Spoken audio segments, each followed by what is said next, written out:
महावीराय नमः। श्री द्वादशांग श्रुत देव्यै नमः। आचार्य श्री आदिसागर महावीर कीर्ति सन्मति सागर गुरुभ्यो नमो नमः। गुणानां विस्तरं वक्षे स्वभावानां तथैव च पर्यायाणां विशेषेण नत्वा वीरं जिनेश्वरम्। पर्यायों के दो भेद किए थे, अर्थ पर्याय और व्यंजन पर्याय। अर्थ पर्याय का वर्णन करने के लिए तीसरे अध्याय की रचना हुई थी। अब चौथे अध्याय के द्वारा व्यंजन पर्याय की चर्चा की जा रही है। व्यंजन पर्यायास्ते द्वेधा स्वभाव विभाव पर्याय भेदात्। व्यंजन पर्याय वो दो प्रकार की है, स्वभाव व्यंजन पर्याय और विभाव व्यंजन पर्याय। जैसा कि स्पष्ट हो चुका है, गुणों के विकार को पर्याय कहते हैं। अगुर लघु गुण का विकार हो तो हमने उसे अर्थ पर्याय कहा, तो अगुर लघु गुण को छोड़कर शेष गुणों का जो विकार होगा उसे व्यंजन पर्याय कहते हैं। व्यंजन पर्याय भी यदि अपने निमित्त से हो रही है अर्थात पर निरपेक्ष हो रही है तो उसे स्वभाव व्यंजन पर्याय कहते हैं, और यदि पर सापेक्ष हो रही है तो उसे विभाव व्यंजन पर्याय कहते हैं। चूंकि विभाव व्यंजन पर्याय भी जीव और पुद्गल में ही पाई जाती है, लेकिन अब जो सूत्र बताया जा रहा है उसमें मुख्य रूप से जीव को आधार बना करके व्यंजन पर्याय की चर्चा की जा रही है। विभाव द्रव्य व्यंजन पर्यायाश् चतुर्विधा नर नारकादि पर्याया अथवा चतुरशीति लक्षा योनयः। पहले तो अपन स्पष्ट करें कि विभाव व्यंजन पर्याय भी दो प्रकार की है, विभाव द्रव्य व्यंजन पर्याय और विभाव गुण व्यंजन पर्याय। वर्तमान में एक विषय चल रहा है कि पर्याय भिन्न है और द्रव्य भिन्न है। पर्यायों में परिवर्तन होता है, द्रव्य में परिवर्तन नहीं होता। द्रव्य सदैव सुस्थिर है। किसी नए की अपेक्षा से उसकी चर्चा करना अतिरिक्त चर्चा है, किंतु सर्वसामान्य पद्धति से चर्चा करते हैं तो द्रव्य में भी परिवर्तन होता है, द्रव्य में भी विकार होता है। वो स्वभाव रूप भी होता है और विभाव रूप भी होता है। तो यहाँ विभाव द्रव्य व्यंजन पर्याय की बात करें, मतलब द्रव्य स्वयं पर्याय रूप में परिणमन हो, द्रव्य की ही पर्याय हो और वो विभाव रूप में हो, उसे विभाव द्रव्य व्यंजन पर्याय कहते हैं। जीव की अपेक्षा सामान्य से वो चार प्रकार की है, नरक, तिर्यंच, मनुष्य और देव। यहां पर उसके लिए कह रहे हैं नर नारकादि पर्याया। अथवा दूसरे प्रकार से चर्चा करते हैं तो चतुरशीति लक्षा योनयः, 84 लाख योनि में जो परिवर्तन करने रूप जीव की पर्याय हैं वो जीव द्रव्य की पर्याय है, और वो जीव द्रव्य की पर्याय होने से और विभाव रूप पर्याय होने से वो विभाव द्रव्य व्यंजन पर्याय है। वैसे सभी जानते हैं, फिर भी केवल संक्षेप में, पृथ्वी का एक, जल का एक, अग्नि का एक, वायु का एक, नित्य निगोद और इतर निगोद, ये 6 प्रकार के जीव हैं जिनकी 7-7 लाख योनियां हैं। तो ये 42 लाख हो गए। प्रत्येक वनस्पति का की 10 लाख योनियां हैं तो 52 लाख हो गए। विकलत्रय के 2 इंद्रिय की 2 लाख, 3 इंद्रिय की 2 लाख, 4 इंद्रिय की 2 लाख, ये 6 लाख हो गए। तो 52 6 58 लाख हो गए। पंचेंद्रिय की 4 लाख, देवों के 4 लाख, नारकियों की 4 लाख, ये 12 लाख हो गए। तो 58 12 70 लाख हो गए। और 14 लाख मनुष्य की योनियां हैं। इस प्रकार 84 लाख योनियां हैं। अब यहाँ पर केवल योनि शब्द का प्रयोग किया है, हम कुल कोटि का भी प्रयोग कर सकते हैं। 199 लाख, 199 करोड़ या 197 करोड़, ये कुल कोटि का भी इसमें ग्रहण कर सकते हैं। चूंकि सूत्र देशामर्शक होते हैं तो सूत्र के आधार पर जितना विस्तार किया जा सकता है वो सारा ही करेंगे। तो अब इसमें जितने भी द्रव्य संबंधित विकार है, चाहे वो 1 इंद्रिय, 2 इंद्रिय, 3 इंद्रिय, 4 इंद्रिय, 5 इंद्रिय, इंद्रियों की अपेक्षा करें अथवा प्राणों की अपेक्षा करें, ये सारे की सारे विभाव द्रव्य व्यंजन पर्याय कहलाएगी। विभाव गुण व्यंजन पर्याया मत, ये टिप्पण रह गया। विभाव द्रव्य व्यंजन पर्याया जीव पुद्गलयोर विभाव पर्याया भवन्ति। जीव और पुद्गल में विभाव पर्याय होती है। द्रव्यस्य व्यंजन पर्याया द्रव्य व्यंजन पर्याया, द्रव्य की जो व्यंजन पर्याय हैं उनको द्रव्य व्यंजन पर्याय कहते हैं। विभावाश्चते व्यंजन पर्याया, विभाव रूप जो है व्यंजन पर्याय, अब आप देख लीजिएगा ये टिप्पण है और टिप्पण होने से अर्थपूर्ण नहीं है। मतलब अब यदि मुझसे कोई कहे इस वाक्य को बनाओ तो मैं कहूंगा विभावाश्चते व्यंजन पर्याया विभाव व्यंजन पर्याया, तब जाकर के वाक्य पूरा होगा। विभाव रूप भी है और व्यंजन पर्याय रूप भी है, उनको कहेंगे विभाव व्यंजन पर्याय। अथवा विभाव, विभाव स्वभाव परिणतम यच्च तद्द्रव्यम च तस्य व्यंजन पर्याया। अब दूसरे प्रकार से चर्चा करते हैं, वो है द्रव्य में, आगे स्वभाव अधिकार में इसकी चर्चा होगी।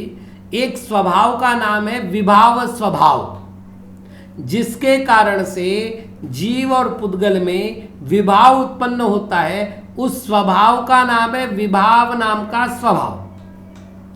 तो विभाव स्वभाव जो है उसके द्वारा जो परिणत होने वाला द्रव्य है उसको कहेंगे विभाव द्रव्य, और उस विभाव द्रव्य की जो व्यंजन पर्याय है उसको कहेंगे विभाव द्रव्य व्यंजन पर्याय। अब विभाव किसे कहते हैं? स्वभावाद अन्यथा भवनम विभावः, स्वभाव से अन्यथा, अन्य रूप में, विपरीत रूप में परिणमन करने को, तो स्वस्य भाव स्वभावः, अपने भाव को स्वभाव कहते हैं, और अपने भाव से अन्यथा रूप, विपरीत रूप परिणमन करने को विभाव कहते हैं। यच्च तद्द्रव्यम च तस्य व्यंजनानि लक्षणानि चिन्हानि वा। अब व्यंजन कहते हैं लक्षण को, व्यंजन कहते हैं चिन्ह को, तो जो चिन्ह रूप पर्याय हो, लक्षण रूप पर्याय हो, उनको ही व्यंजन पर्याय कहेंगे।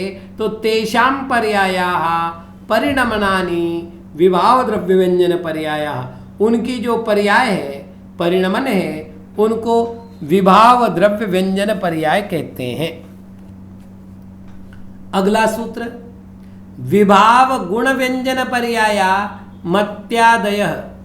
पुनः यहां पर जो चर्चा हुई है वो जीव द्रव्य की अपेक्षा हुई है, तो विभाव गुणों की जो व्यंजन पर्याय है उसको विभाव गुण व्यंजन पर्याय कहेंगे। अब अपन टिप्पण में इस तरह की कोई बात लिखी नहीं है, इसलिए अपन यहाँ पर विभाव गुण व्यंजन पर्याय की परिभाषा कैसे बनाएंगे, तो आप देख लो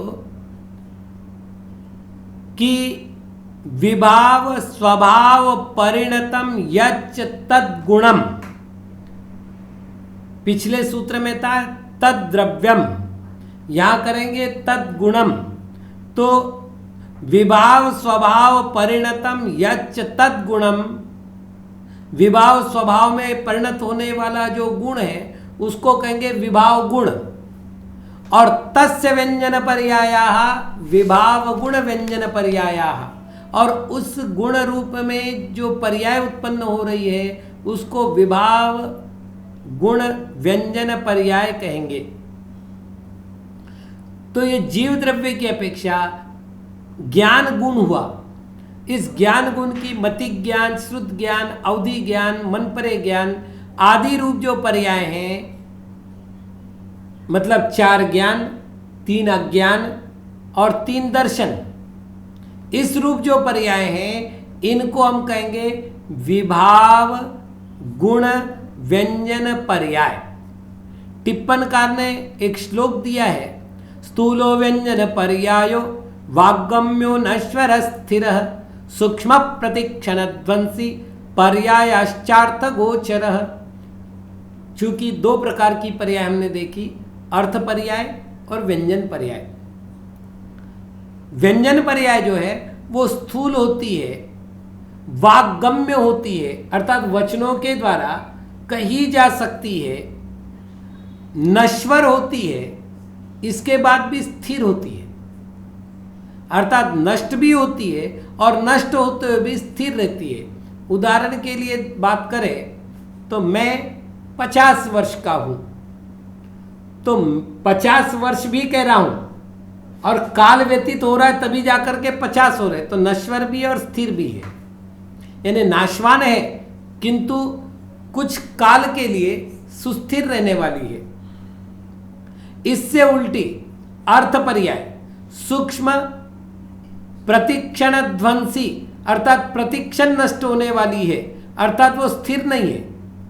ऐसी पर्याय अर्थ गोचर, ऐसी पर्याय को अर्थ पर्याय कही जाती है, अर्थात वो अर्थ पर्याय का विषय है। गोचर यानी विषय। मत्यादय सूत्र में जो शब्द लिखा हुआ है उसका अर्थ टीकाकार ने किया है, मति श्रुत अवधि कुमति कुश्रुत कु अवधि मन पर्याय ज्ञानानि चक्षु रचक्षु रवधि दर्शनानि। सरल सरल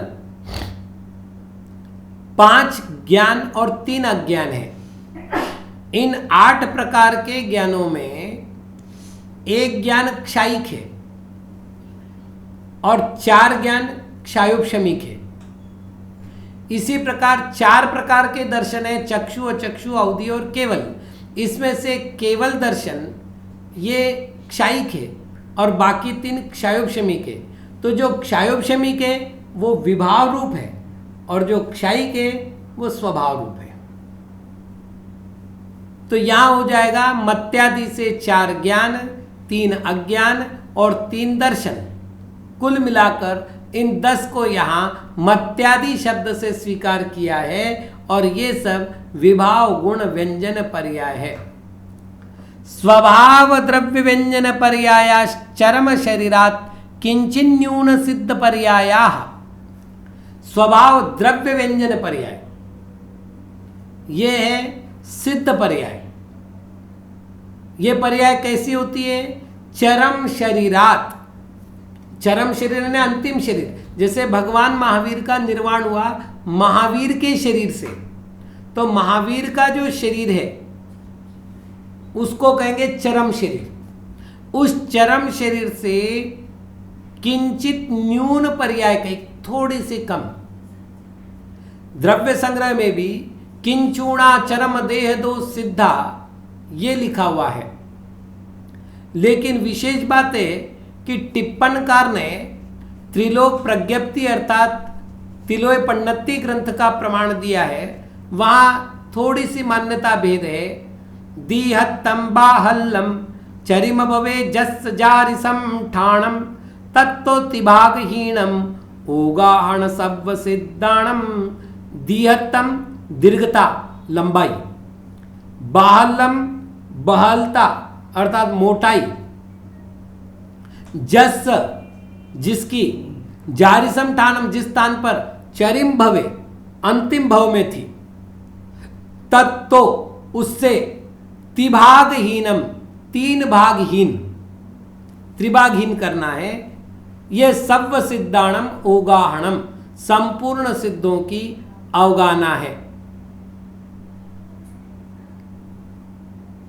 तनोरायाम विस्तारौ प्राणिनाम पूर्व जन्मनि तत्त्रिभागो न संस्थानम जाते सिद्धत्व पर्याय। पुस्तक में तेना छपा हुआ है, वहां तनो चाहिए। तनोह पंचमी षष्ठी का एक वचन होगा तनु शब्द का, तनु यानी शरीर, तो तनोह षष्ठी का एक वचन है शरीर के आयाम अर्थात लंबाई और विस्तार यानी चौड़ाई। शरीर की जो लंबाई और चौड़ाई किनकी? प्राणी नाम। कब की? पूर्व जन्म में। तत्त्रिभागो न संस्थानम, उससे त्रिभाग ऊन यानी कम, त्रिभाग ऊन ऐसा संस्थान अर्थात आकार सिद्धत्व पर्याय जाते, सिद्धत्व पर्याय में होता है। इसके लिए एक उदाहरण दे रहे हैं, गत सिक्त मुषाया आकारेणोपलक्षिता अमूर्तिनः विराजन्ते केवल ज्ञान मूर्तयः। गत यानी निकल चुका है, सिक्त यानी मोम, और मुषा का अर्थ है सांचा। जब कोई वस्तु ढालते हैं सांचे में तो वह उस सांचे से किंचित न्यून होती है वो वस्तु। ठीक उसी प्रकार सांचे से अलग किए गए वस्तु के मोम के समान आकार वही रहेगा जो सांचे का आकार है।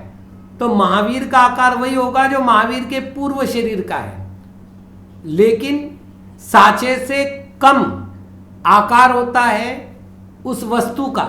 उसी प्रकार पूर्व शरीर से कुछ कम ये आकार होता है सिद्धों का। तो आकारेण उपलक्षिता, आकार के द्वारा जो पहचाने जाते हैं, अमूर्तिना विराजन्ते, अमूर्तिक रूप से रहते हैं और अमूर्तिक होते हुए भी केवल ज्ञान रूप मूर्त संभाव से युक्त होते हैं। इस विषय में आचार्य ब्रह्मदेव महाराज का एक प्रकरण बहुत महत्वपूर्ण है। बृहद द्रव्य संग्रह गाथा 14 की टीका में आचार्य महाराज ने एक बात कही है। प्रश्न ये किंचित न्यूनता कहां आती है? सिद्धों में, 14वें गुणस्थानवर्ती अर्यंतों में या 13वें गुणस्थानवर्ती अर्यंतों में? ये एक प्रश्न किया गया और इस प्रश्न का उत्तर उन्होंने कहा कि 13वें गुणस्थान में जब अंगोपांग नाम कर्म का अभाव होता है उसी समय में इस जीव का किंचित न्यून आकार बन जाता है और वही के वही आकार सिद्धों में जाकर के रहता है। इसको सरल ढंग से समझे कि किंचित न्यूनता सांचे में ही होगी, मतलब सांचे में जब वस्तु ढल रही है किंचित न्यूनता उसमें होगी। जब सांचे से बाहर निकालेंगे तो वो जो की त्यों बनी रहेगी वस्तु। इसी प्रकार किंचित न्यूनता अर्यंतों में 13वें गुणस्थान में हुई, उसके बाद वो 14वें गुणस्थान में पहुंचे और उसके बाद वो सिद्धों में पहुंचे, तो सांचे से बाहर निकल चुके हैं, इसलिए उनका आकार वैसा ही रहेगा। लेकिन कहने में आता है कि सिद्धों का आकार किंचित न्यून है, क्योंकि कर्म सापेक्ष और कर्म निरपेक्ष व्यवस्था की जब भी चर्चा चलती है अर्यंत सिद्धों में हम भेद करते हैं। तो पुनः चले, गत सिक्त मुषाया अर्थात मोम जिससे निकाला जा चुका है, ऐसे सांचे के आकार से रहने वाले वो सिद्ध पर्याय है जो अमूर्तिक है, अर्थात उसमें स्पर्श रस गंध वर्ण नहीं है। तो यहाँ अमूर्ति शब्द का एक अर्थ हो गया, मतलब मूर्ति शब्द का अर्थ हो गया 4 गुण, स्पर्श रस गंध वर्ण, इन 4 गुण के से युक्त को कहते हैं मूर्त। तो अमूर्त है, और अमूर्त कहते समय वो दूसरी बात कह रहे हैं केवल ज्ञान मूर्तय। यहाँ दूसरा जो मूर्ति शब्द है, मूर्तय प्रथमा विभक्ति का बहुवचन है, तो मूर्ति शब्द जो है उसका अर्थ करना है स्वरूप। पहला मूर्ति का अर्थ करना है स्पर्श रसगंध वर्ण और दूसरा मूर्त शब्द का अर्थ करना है स्वरूप। तो वो केवल ज्ञान स्वरूप होते हैं, ये उनकी स्वभाव द्रव्य व्यंजन पर्याय है। ओम नमः।